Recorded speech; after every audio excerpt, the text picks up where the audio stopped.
कार्यक्रममा हार्दिक स्वागत गर्दछु।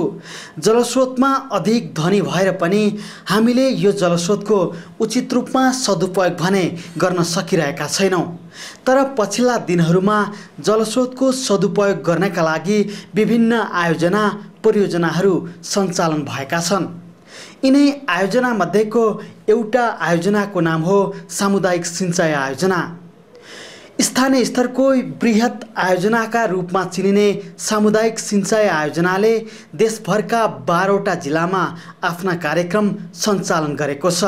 एसियाली विकास बैंक र नेपाल सरकारको आर्थिक सहयोगमा सञ्चालित यो आयोजनाको समग्र प्रगतिको समीक्षा गर्नका लागि दातृ निकाय अर्थात् एसियाली विकास बैंकका प्रतिनिधिहरू समेतको टोली त्यसतर्फ प्रस्थान गरेको छ। आजको यस कार्यक्रममा हामी यही समीक्षा टोलीले गरेको स्थलगत अनुगमनलाई यहाँहरू समक्ष जोड्न गइरहेका छौँ। स्थानीय पूर्वाधार विकास तथा कृषि सडक विभाग डोलीडार अन्तर्गत सञ्चालित सिंचाइका विभिन्न आयोजनामध्ये सामुदायिक सिंचाई आयोजना एउटा प्रमुख आयोजना हो। कृषियोग्य भूमिमा सिंचाई सुविधा पुर्याई स्थानीय जनताको जीवनस्तर सुधार गर्ने उद्देश्यले सञ्चालित यो आयोजनाले विकट पहाडी तथा तराईका जिल्लाका विपन्न जनताको आर्थिक तथा सामाजिक स्तरमा अभिवृद्धि गर्ने लक्ष्य राखेको छ। सामुदायिक सिंचाई आयोजना एसियाली विकास बैंक र नेपाल सरकारको आर्थिक सहयोगमा सञ्चालित स्थानीय स्तरको एउटा बृहत आयोजना हो। This is a very well needed project in Nepal. We learned in the past few months from getting the demands from the communities that there are far more demands, there are far more applications for eligible schemes than can be met through the project. We cannot cover everything. Even in the 4 alakas only in the districts, we still cannot cover all the eligible demands under CIP. So that means that there is a lot of need for small irrigation in Nepal. सन् 2011 को फेब्रुअरीबाट सुरु भएको यो आयोजनाले तयारी चरणका कामहरू सम्पन्न गरेको छ। पहिलो ब्याचको योजनाहरूको चाहिँ तयारीका चरणहरू हामीले हामीले गरिसकेका छौँ। अब हाम्रो प्रोजेक्टको टिमबाट गर्नुपर्ने कामहरू तयारीका साथ भइरहेको छ। अब हाम्रो चाहिँ दोस्रो इलाकाको पनि योजना चरणको कामहरू सुरु भएको हुनाले चाहिँ सम्बन्धित जिल्लाको जुन दोस्रो इलाकामा परेका गाविसहरूलाई चाहिँ उहाँहरूले चाहिँ आफ्नो सिँचाइ सम्बन्धी मागहरू जिल्ला प्राधिकार कार्यालयमा जिल्ला विकास समितिमा चाहिँ गाविसको सिफारिस सहित चाहिँ त्यो पुर्याउनु हुन म अनुरोध गर्दछु। जसको कारण चाहिँ हाम्रो लक्षित वर्गहरू लक्षित समुदाय पिछडिएको जुन समुदाय छ तिनीहरूले अपेक्षा गरेको यो सिँचाइ सम्बन्धी पूर्वाधारको योजनाहरू चाहिँ नछुटिनु भन्ने चाहिँ हाम्रो चाहिँ एउटा रहेको छ। आयोजनाले अहिलेसम्म हासिल गरेको प्रगतिको समीक्षा गरी भावी कार्यक्रम तय गर्नका लागि स्थलगत अनुगमन गरिएको छ। दातृ निकाय एसियाली विकास बैंकका प्रतिनिधि सहितको समीक्षा टोलीले हालै कैलाली, कञ्चनपुर र डोटी जिल्लाको स्थलगत निरीक्षण गरेको हो। दातृ निकाय र स्थानीय पूर्वाधार विकास तथा कृषि सडक विभागको टोलीले जिल्लाको छनौटमा परेका विभिन्न इलाकाको भ्रमण गरी जिल्ला विकास समिति, जिल्ला प्राविधिक कार्यालय, जल उपभोक्ता समिति र स्थानीयहरूसँग छलफल गरेको छ। आयोजनाले अहिलेसम्म सञ्चालन गरेको काम कारबाहीको अवस्था, कार्यान्वयन प्रक्रिया, छनौट गरिएका इलाका र त्यसले समुदायमा पुर्याउने फाइदा र इलाका छनौटमा देखिएका विवाद लगायतका विषयमा छलफल गरेको हो।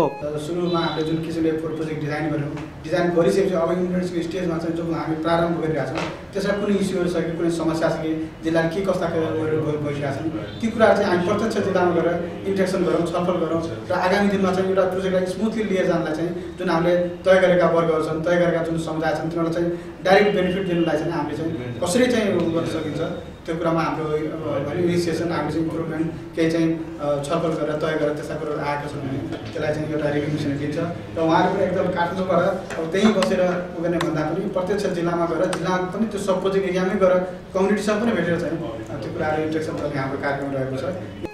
सामुदायिक सिंचाई आयोजना लागू भएका 12वटा जिल्लामध्ये कैलाली पनि एक हो। नयाँ प्रोजेक्टको सम्भावना छ। यहाँ धेरै मान्छेहरूको पर्खाइमा छन्, धेरै चाहन्छन्, तर यहाँ तरिका छैन। जस्तो कैलालीमा सुकुम्बासीको सङ्ख्या बढी छ, 44,000 सुकुम्बासीले एप्लिकेसन दिएका छन्, हामी यहाँ मात्र आएको छ। र यहाँ अझै पनि मुक्त कमाइहरूको अहिले पनि सुन्न पाउनु भएको छैन, उनीहरूले जग्गा पाएका छैनन्, उनीहरूको रिहेबिलिटेसन भएको छैन। त्यसकारण कुनै सबको पूर्ण बसेको ठाउँलाई अलिकति विचार गरिदिनु र नयाँ नयाँ प्रोग्रामहरू भविष्यमा ल्याइदिन पनि म सन्देश माथिसम्म जाओस्। कैलाली जिल्लामा सिँचाइका उपायोजनाको माग सङ्कलन कार्य सम्पन्न भएको छ।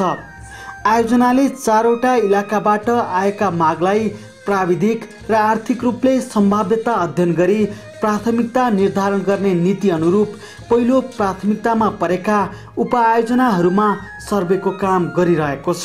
कैलाली जिल्लाको सबभन्दा गरिब बस्तीहरू भएको इलाका र 14वटा गाविस पहिचान गरेर त्यसलाई एउटा CIP को क्राइटेरिया अनुसार गाविस छनौट गर्ने काम भयो। त्यस्तै गरेर इलाका छनौट भएपछि पहिलो चरणमा परेका पहिलो ब्याजमा परेका गाविसहरूमा डिमान्ड कलेक्सन गरेर डिमान्ड भेरिफिकेसन गरेर गाउँलेहरूसँग अन्तर्क्रिया गरेर उपभोक्ता समिति गठन गरेर र डिटेल प्रारम्भिक चरणको सर्वे साथसाथै डिटेल सर्वे पनि सकिएको छ र 2टा गाविसमा सकिएको छ। एउटा गाविसमा त्यो कार्यक्रम सुरु हुन गइरहेको छ। त्यस्तै गरेर 2वटा परियोजनाको चाहिँ बेसलाइन सर्वेको कामहरू पनि अगाडि बढिरहेको छ भने इकोनोमिकल्ली साथसाथै इन्भाइरोमेन्टल हिसाबबाट पनि त्यो योजनाहरू सस्टेन हुन सक्ने नसक्ने भन्ने कुराहरूको पनि लेखाजोखा गरेर ती सर्वे डिटेल सर्वे भएको आयोजनाहरू र उपआयोजनाहरूलाई चाहिँ हामीले अब अन्तिम चरण दिएर अब सम्झौता गर्न जाने तयारीमा रहेका छौँ। माग भएका उपायोजनाहरू आर्थिक सामाजिक रूपमा सञ्चालन योग्य छ कि छैन भनेर पनि विस्तृत अध्ययन समेत थालिएको छ। आयोजनाको प्रगतिको समीक्षाका लागि पुगेको टोलीले जिल्ला विकास समिति, जिल्ला प्राविधिक कार्यालय, आयोजनाका कर्मचारी, जलोपभोक्ता समिति, राजनीतिक दलका प्रतिनिधि र स्थानीयहरूसँग छलफल गरेर आयोजनाका अवस्थाका बारेमा जानकारी लियो। आयोजनाका प्राविधिक र जीविसका प्रतिनिधिहरूसँगको छलफलपछि मिसन टोलीले छनौटमा परेका विभिन्न क्षेत्रमा पुगेर स्थानीय जनतासँग छलफल गर्यो। कैलालीको चौवला गाविस वडा नम्बर 8 को विजयनगर र ग्रानफाटा आयोजना पुगेका टोलीलाई स्थानीयले भव्य स्वागत गरेका थिए। त्यस अवसरमा उनीहरूले सिँचाइ सुविधा भएमा व्यावसायिक रूपमा फलफुल र तरकारी खेती गर्न सजिलो हुने बताएका थिए। यो नहर भएर यस ठाउँमा पुगिदिएपछि हामी आफ्ना किसिमका नजिकै बजार छ, बनमुला बजार छ, यहाँ गढ छ, चौमला बजार छ, आफ्नो तरकारीहरू नालीहरू लिएर हामी हाट बजारमा बिक्री गर्न सक्छौँ भनाइ यहाँ जनता त्यही छ। अब आशा लिएका भने अहिलेसम्म कुनै संस्थाले हात यो ठाउँमा नहालेको हुनाले अब यहाँ पानी हुँदैछ भन्दाखेरि जनताहरू सब खुसी छन्। बजार पनि नजिकै भएकाले सिँचाइ सुविधा भएमा स्थानीय उत्पादनले सजिलै बजार पाउने धारणा स्थानीयको छ। जिल्ला इन्जिनियर प्रेम दत्त भट्टले आवश्यकता अनुसार आयोजनाहरू माग गर्न स्थानीयलाई आग्रह गर्नुभयो। रियल साँच्चै कुरा जो वास्तविक कुरो जुन छ त्यही कुरा भन्नु होला, चाहे म आउँ चाहे अर्को आओस् चाहे कुनै पनि मान्छे आओस्, कुनै पनि बनावटी कुराहरू नगर्नु होला। समस्या परेको कुरा राख्ने हो, त्यो समस्या समाधान गर्ने प्रयास हो। यो जस्तो यहाँहरूले भन्नुभयो पानी नभएको कारणले हामीले राम्ररी खेती गर्न पाएनौँ, सानो जग्गा छ त्यसबाट उत्पादन बढाउन सकेनौँ, त्यसैले हामीलाई पानी चाहियो भन्ने कुरा गर्नुभयो। अब पानी चाहियो भन्ने हो, कुलो चाहियो भन्ने होइन, पानी चाहियो भन्ने हो। पानी के गर्छौँ भन्दा खेती उब्जनी बढाउँछौँ भन्ने हो, उद्देश्य बुझ्नुपर्छ पहिले। अब त्यसपछि कुलो ल्याउने हो कि आकाशे पानीले गर्ने हो कि के गर्ने हो भन्ने कुरा अब प्राविधिक विषय भयो। त पहिले चाहिँ तपाईँहरूको माग भने के भने हामीलाई कुलो चाहियो, हामीलाई सडक चाहियो। यहाँ भन्ने के गरिन्छ भने मलाई सडक चाहियो, मलाई फलाना चाहियो, त्यो होइन नि। हामीलाई वास्तविक चाहिएको के हो, कुलोको सम्बन्धमा भन्ने हो भने कुलो चाहिएको होइन, पानी चाहिएको हो। अब आकाशैबाट आएर पुग्छ भने कुलो किन बनाउनु पर्यो? अब आकाशको पानीले पुग्दैन। हामीलाई चाहिँ हामी खेती उत्पादन त बढाउन खोजेका थियौँ, चाहना थियो, पानीको स्रोत पनि त्यहाँ छ, हामीसँग जग्गा पनि छ। मैले धेरै पटक भन्ने गरेँ 3टा कुरा हेर्नुपर्छ। चाहना हुनुपर्छ सबभन्दा पहिले, त्यसपछि जग्गा हुनु पर्यो र पानी हुनु पर्यो। यो तीनटाको सम्मिश्रण सँगै जान्छ भने त्यसपछि हामी अरू बाह्य सहयोग त्यसपछि मात्रै प्राप्त हुन्छ। अब यो तीनटा कुरा छैन भने सिँचाइको तर्फबाट नसोचे हुन्छ, त्यो सफल पनि हुँदैन, कुनै आयोजना परियोजनाहरू आउँदैनन् पनि। त्यसैले यो तीनटा कुरा यहाँ देखिएको थियो, यहाँहरूको चाहना पनि हामीले बुझ्यौँ। पहिले पनि हामी यसरी आउँदाखेरि मैले यही भनेको थिएँ, तपाईँहरूको हामीले ट्वाक्कै हामी कसैलाई यो यसरी चाहिँ यो गर्ने बोल्नलाई यो यसरी भन्नुलाई यो होइन, हामी सिधै तपाईँहरूसँग घर घरमै गएर सोध्छौँ र वास्तविक समस्या के हो त्यो प्राप्त गर्न खोजेको। आजको मिसनको पनि यो उहाँहरूले पनि के भने प्रत्यक्ष रूपमा आफै हेर्न खोजेको। तपाईँहरूको उपस्थित तपाईँहरूसँग सोधेर के समस्या रहेछन्, साँच्चै यो काम गर्दाखेरि चाहिँ तपाईँहरूलाई जानकारी छ कि छैन। अब कतै कतै धेरै पहिलेका भएका घटनाहरूले पनि यहाँ मान्छेलाई सशङ्कित बनाउँछ। त्यसैले तपाईँ हामीले नै सबै सहभागिता जनाएर यो काम गर्नुपर्ने हुन्छ।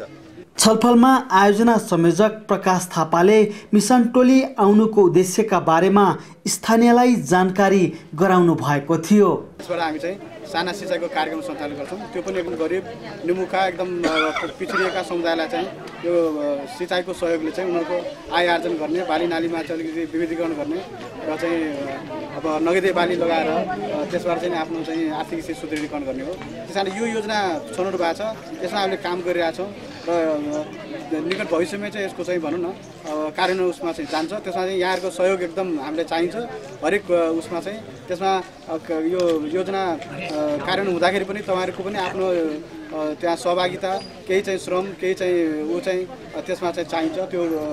त्यसको प्रतिवेदन आएपछि त्यसमा कति भाग तपाईँले गर्ने, कति भाग आयोजना गर्ने भन्ने कुरा निश्चित हुन्छ।